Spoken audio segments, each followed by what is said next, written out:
Alright, what's going on, y'all? For once, we actually got an after-work video, and what's funny about that is that this was actually supposed to be the morning video. Only I wound up running into an issue where there was about, I don't know, somewhere from about 30 seconds to a minute or so that was actually getting cut out of my video, but nonetheless, we're just gonna do it one more time, and hopefully this goes through a little bit better than before. Nonetheless, as you can see, we're actually also flipping the script because we're just going to do things a little bit in reverse today, and we'll go into why here as we come to the end. But we're going to start obviously here with Caitlin Clark, excuse me, and it just doesn't seem to be dying down in terms of the talk about her not making Team USA, which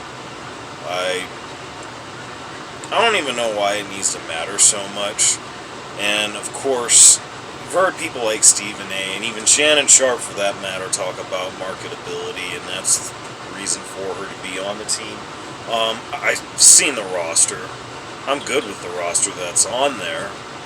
I mean, especially the guards, including the likes of Chelsea Gray, Jewel Lloyd. I'm pretty sure Kelsey Plum is on there. And I could name off a whole 2 or 3 to 4 others that, I would be fine with them having a spot over Caitlin Clark. And at this point right now, I don't know if it really matters that much, especially given that when she found out about it, she texted her coach about it, and, coach told her, keep the good spirits, but all she said is that they just awoke a monster, and I'm like, word, And that's the kind of shit I want to hear, and I'm pretty sure we're going to see that at some point. So, really, at the end of the day, I don't think it matters as much. Now, if you wanted to argue that,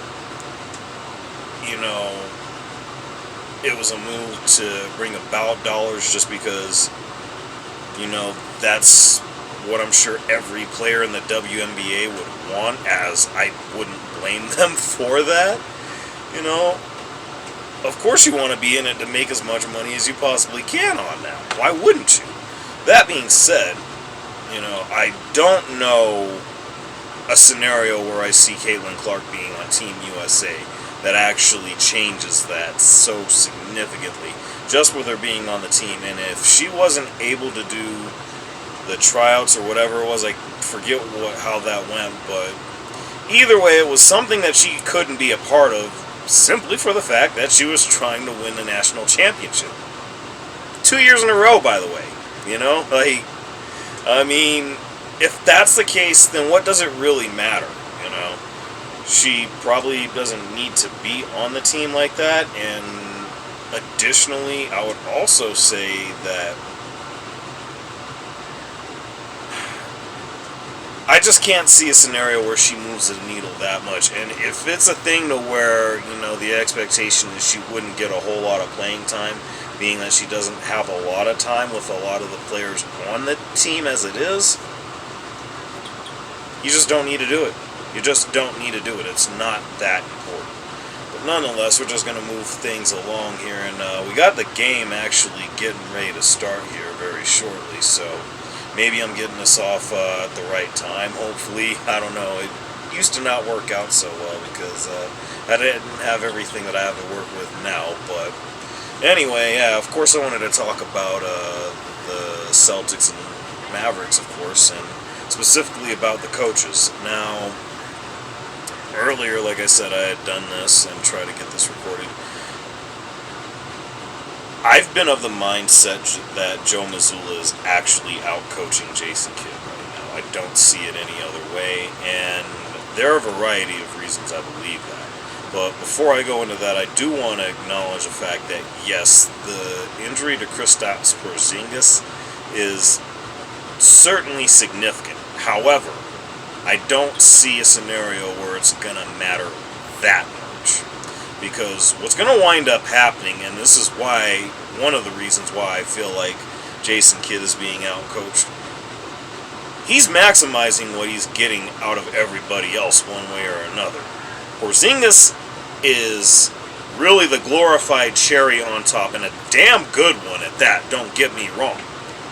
That said, it's not like you're dealing with the likes of Oklahoma City, the Los Angeles Clippers, or even the Minnesota Timberwolves for that matter. And the thing about those teams, especially given the way that the Mavericks were able to overcome them,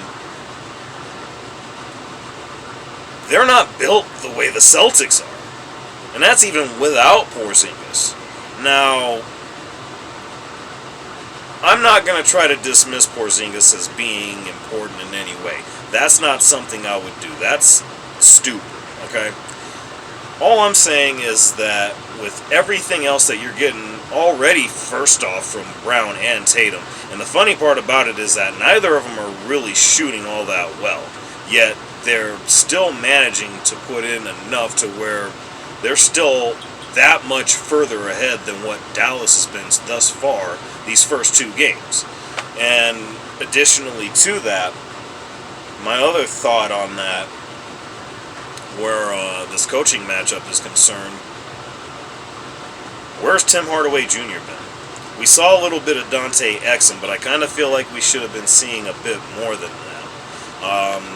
I get Maxi Kleber is a very important piece, and rightfully so, but he's just coming back from injury, yet I'm not sure necessarily that he's been as much of a factor. Derek Lively, I'm going to imagine, is going to be a bit better at home, and the combination of that, him, Gafford, and everything else that you're going to get, along with Kyrie Irving likely having a better performance, I'm inclined to believe that Dallas will win Game 3 tonight. That said, for one, they better win Game 3, because if they don't, it's definitively over. And secondly, it just goes to show that even should Porzingis miss tonight's game, just how noticeably outmatched they actually are in the long run. And that's not necessarily any fault of Jason Kidd. I'm just saying that for the most part, Mazzulla is out-coaching him because he, again, is maximizing everything that he's getting. Because, again, Brown and Tatum are not shooting very well right now. And just as much as it's not very likely that Kyrie Irving is going to continue to shoot as badly as he has, same will be true for Brown and Tatum as well. That said, we're going to move on to some really sad news. This actually broke this morning, and before I bring this next picture up, I just want to talk about this because it's real wild for me in a lot of ways, just for the fact that I've actually woken up, and I'm pretty sure that as I say this, I'm not the only one that's dealt with this before, but, you know, I've woken up to some things where famous people have passed away just suddenly, you know, and that was like the breaking news and everything. Classic example of that, I think it was 2001, might have been 2002, I'm not real sure, but Lisa Left Eye Lopez, famously known as the L for TLC, the iconic, legendary TLC from the 90s, had passed away in an accident somewhere in South America, and I had woke up to that because I had one of those alarm clocks from Groundhog Day. Yeah, look that up, but yeah, I had one of those alarm clocks that turned right onto the radio, and that was the first thing that I heard. So with that in mind, the first thing that I heard this morning, the passing of one legendary, iconic logo himself, as you can see, Jerry West. This is really wild for me for a variety of reasons. One, this is yet another figure that I've grown up watching. I mean, it was real interesting because I talked about a week or so ago about Bill Walton, and of course not long before that, Larry Allen of the 90s Dallas Cowboys. I've said before, I grew up watching a lot of these people's work, and that certainly includes this man right here. Now, I didn't watch much of his playing career. I didn't get to see that. I wasn't around yet. That said, I do remember actually playing, I want to say it was NBA 2K 12 or 13. It might have been 11. It's hard to be sure. It was the second year that Jordan was on the cover, but anyway, which there's also a statement by Jordan I want to share, so I'm sure all of you have heard it by now, but nonetheless, it was just wild because there were a lot of different legends that you could play from, you know, Kareem to Wilt, obviously, Larry, Magic, Jerry West was included. I actually played the storyline with him, and it was really, really fascinating to see. Now, it wasn't the exact replica of what happened. I mean, because I've seen that a couple of times, but, you know, it actually gave you a little bit of a feel of what it was really like during that era.